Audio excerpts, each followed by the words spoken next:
I think we're supposed to go back this way. I'm coming back. We're coming back.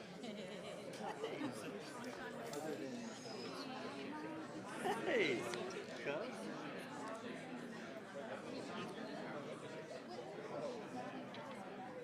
No, I don't see more people somewhere.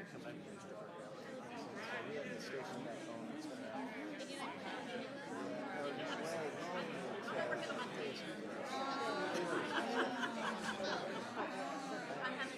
This is not. This is still not.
I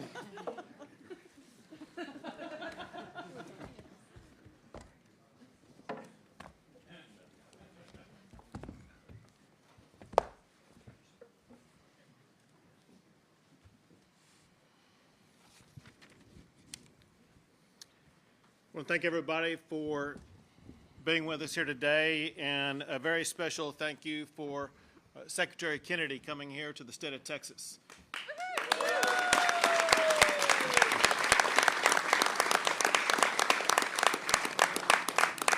This is an issue that he and I have talked about many times before today, and he has been so excited about what Texas has done to step up and literally lead the nation in this movement that he has catalyzed to make America healthy again, and now Texas is doing its part to make Texas healthy again by the laws I'm signing today. Amen.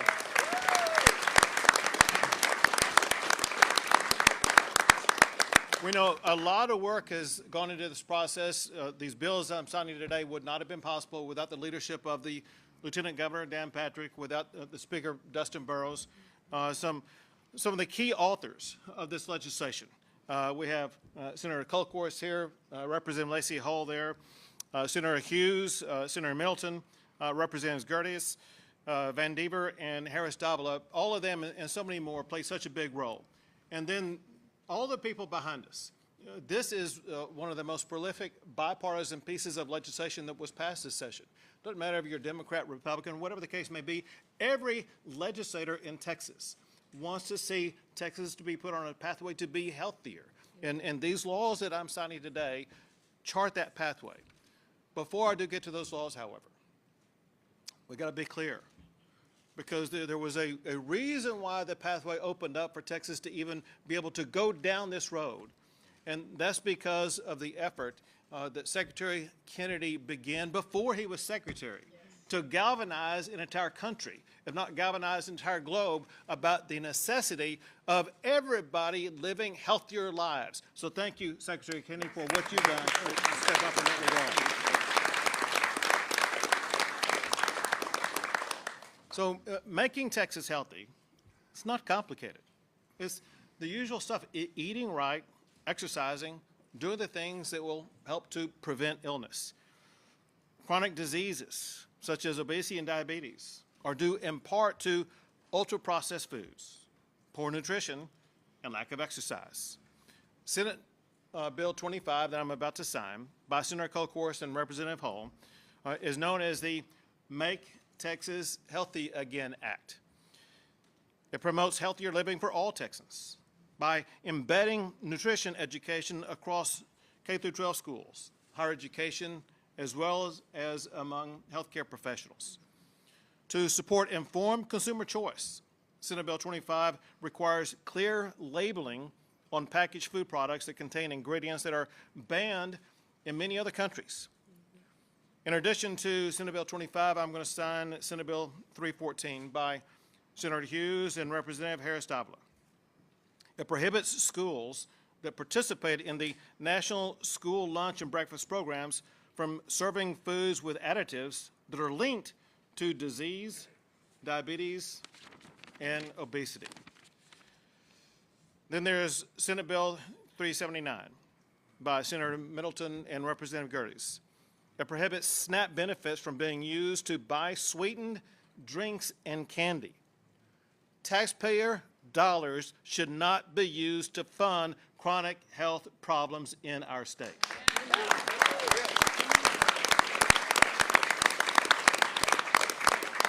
To be clear, these are bipartisan laws that I'm proud to sign into effect.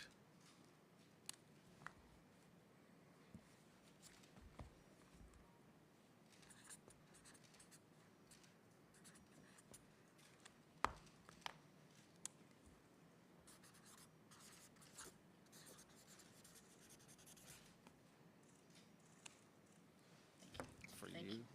It's for you. Oh.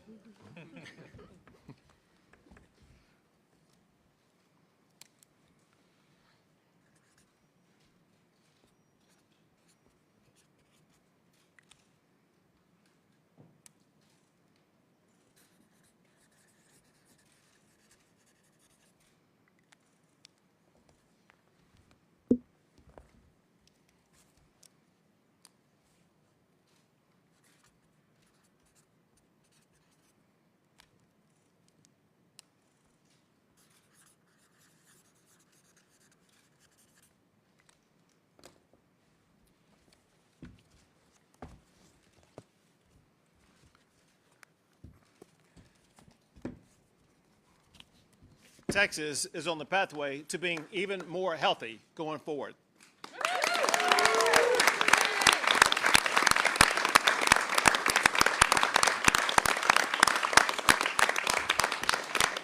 Now, Secretary Kennedy. Well, thank you very much. Thank you very much, Governor. I'm really happy to be here in Austin today for this historic occasion that puts Texas once again ahead of the nation in leadership. I've been to many, many states doing these kind of signings, Colorado to Arizona, Indiana to Iowa to Idaho to West Virginia, and many, many other states. But there are no states, and with the possible exception of Louisiana, that have done more far-reaching legislation than this. And there's no state that fought a harder battle to get here. So I want to thank all the legislatures, the senators. Senator, I spoke to you at the height of the battle when you were taking incoming from everywhere. You were like in a foxhole praying for help. And I also want to recognize a couple of the national leaders here, Brigham Bueller, Jason Karp, and Mark Hyman is supposed to be here today, and Kelly Means are all people who helped launch this movement several years ago, and have spent, in many cases, a lifetime trying to make this a reality. I got involved with this primarily because I came from a big family. I have 7 kids. I had 11 brothers and sisters. I had about 70 first cousins, and I never saw anybody with diabetes. I never knew anybody with a food allergy. I never knew anybody with autism. When I was a kid, and I know what a healthy child is supposed to look like. I'm looking at kids as I walk through the airports today, as I walk down the street, and I see these kids that are just overburdened with mitochondrial challenges, with inflammation. You can tell from their faces, from their body movements, and from their lack of social connection. And I know that that's not how our children are supposed to look. And when my uncle was president, I was a 10-year-old boy. The rate of diabetes in this country, of juvenile diabetes, was close to 0. The typical pediatrician would see 1 case of juvenile diabetes during a 40 or 50-year career. Today, our most recent data show that 38% of our teens are diabetic or pre-diabetic. And so 1 out of every 3 kids who walks through his office door now is at risk or has diabetes. And with autism, the autism rates in this state now are 1 in 25. In 1970, the biggest epidemiological study in history was done. It was done in the state of Wisconsin, and they were looking specifically for autism, and they knew what it looked like. And they looked at 900,000 kids. And the rate at that time reported in that study and many other studies at that time was 0.7 per 10,000, so less than 1 in 10,000. Today, it's 1 in every 25 Texas kids. In California, which has the best collecting system, it's 1 in every 19 kids, 1 in every 12.5 boys. And so we're doing something to our children that is unprecedented in human history. We are now the sickest population in the world. We have the highest chronic disease burden of any country in the world. And during COVID, we had 16% of the COVID deaths in our country. We only have 4.2% of the world's population. So we did worse than any country in the world. And if you ask CDC, why did Americans do so badly? They say, well, it's not our fault. It's because Americans are so sick, which is their fault, by the way. And we have more chronic disease than any country in the world. And we know what it is, and we know it's the food that we're eating. It's environmental causes. Genes don't cause epidemics. They may provide a vulnerability, but you need an environmental toxin. And we know it's the food primarily that we're eating. About 25 years ago, there was 0 diabetes practically in China. Today, 51% of the adult population is diabetic or pre-diabetic. How did that happen? They built 20,000 fast food joints in China, and they began importing American processed food. And we know it's making us sick, and we owe it to our children to fix it, to make sure that they're not exposed to these kind of exposures. And one of the ways that we're going to do that is through the SNAP program that the governor just signed. Right now, we spend $405 million a day on food stamps. That's what the taxpayer is spending. 10% is going to sugar drinks. Another 8% is going to candies. So we are poisoning 60% of our kids who are getting food stamps. The poorest kids, the kids who can least afford to get sick. And we are poisoning them. We're giving them diabetes, and then we're paying for it up front with food stamps. We're paying for it again with Medicaid the rest of their lives. When my uncle was president, we spent zero on chronic disease in this country. That was our medical bill for chronic. There was not any treatments. And today we spend about $1.3 trillion a year.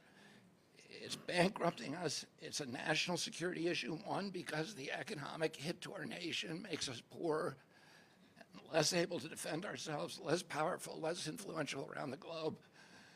But also, 8 out of 10 of American kids can no longer qualify for military service. What does that do to our country? There's a fertility issue. Teenagers, American teenagers today have 50% of the sperm count, 50% of the testosterone as a 65-year-old man. Our girls are hitting puberty 6 years early. And so we're doing something horrible to our children. And the reason you see these legislatures is, as the senator pointed out, this movement is real. The mothers don't want to tolerate it anymore. They see what we're doing to our kids, and they don't want it. And I am so happy that the leadership in this state stepped up, the governor and all these wonderful legislatures, to end this problem. I told President Trump that we are going to end the chronic disease epidemic. We can't do it from Washington. And I'll tell you what, in Washington, all these industries have been banging the door down to come into my office to make deals. And I'll give you one example. I mean, the insurance industry has come in, the 60 big tech companies. We're going to make our medical records now available to every American on his cell phone. The insurance companies came in and voluntarily ended pre-authorization so that people are going to be able to go to the hospital, go to your doctor's office, and know immediately before you leave that office whether your insurance is going to cover that injury or illness. But also the food companies are coming to us. 40% of the food manufacturers in this country have now agreed to remove the 9 synthetic petroleum-based dyes from their food. Why did they do that? They didn't do it because they're scared of me. They did it because they're scared of what's happening here in Texas today. Because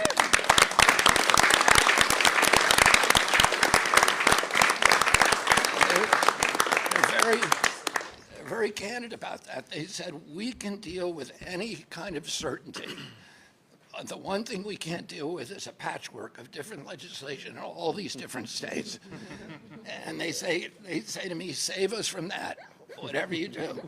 So it is this, it's initiatives like this, it's the vision and the courage of this governor, of these legislatures, the persistence, the relentlessness of these legislatures to stand up to these industries and all the lobbyists who are flooding in and actually do something that is incredibly great for the people of Texas. You're not only making Texas healthy again, you're making America healthy again. So I want to thank Texas and the governor and all these legislatures for not only what you've done for the students of the Lone Star State, but also what you've done for all the people around our country who are going to benefit from this legislation. I do want to say that this is not the legislation that the governor just signed today is not the only MAHA legislation. Texas already banned lab meats. They've done bell-to-bell legislation. So for cell phones is absolutely critical. And And so they're leading the nation, and I look forward to working with you for signing more and more of these bills in the future. Thank you, Governor Abbott.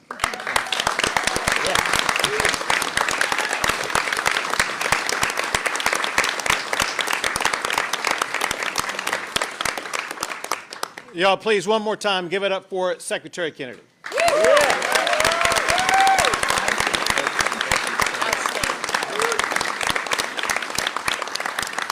We'll take a few questions. How long will it take to change some of these bigger problems that you're talking about? Obviously, a couple of pieces of legislation won't change the trends that you talked about. How long do you anticipate it's going to take to see real results in some of that health data you were laying out? We are going to see changes in the rates of many of the diseases before President Trump leaves office, dramatic changes in them. And we have announcements that are coming out in September on autism and, of changes that we're going to make that are going to dramatically impact the effects.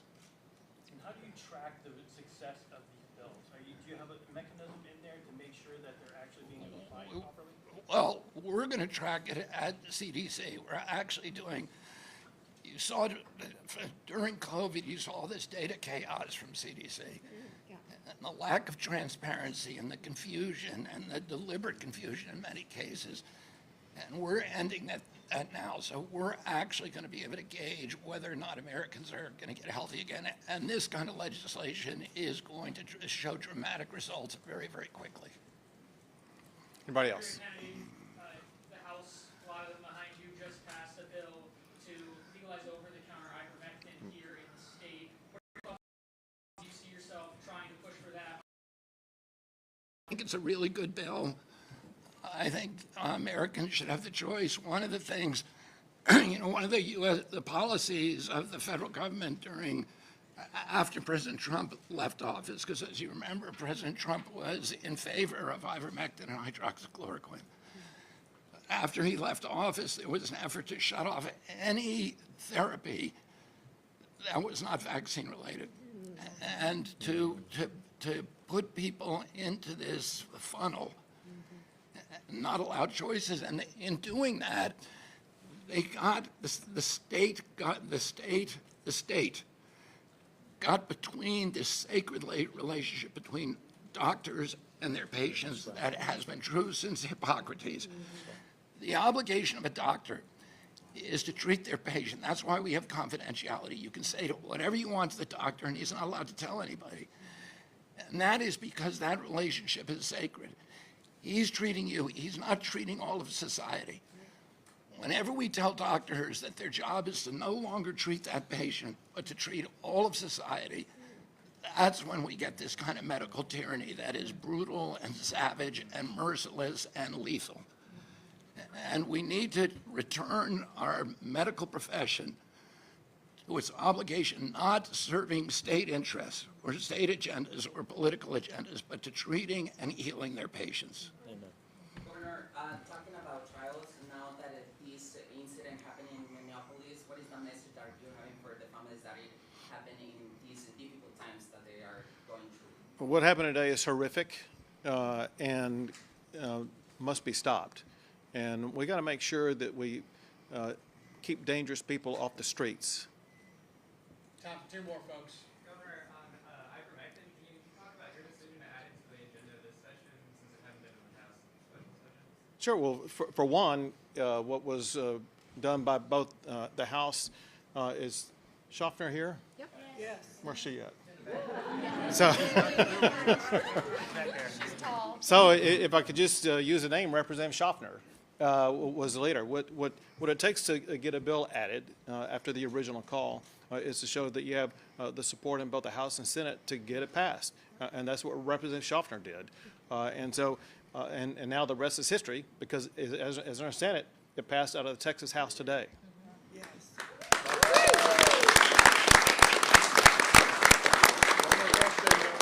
Lawsuit filed yesterday by the NAACP against the new congressional map. I want to get your response to that, and what impact do you think you could have on the implementation ahead of the primary?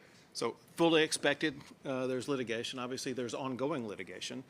We have every reason to believe we will prevail in that litigation. Those maps should go into effect very quickly, and it's going to result in 5 new Republicans elected to the United States House of Representatives from the great state of Texas. When do you plan to sign? So again, When do you plan to sign? ASAP.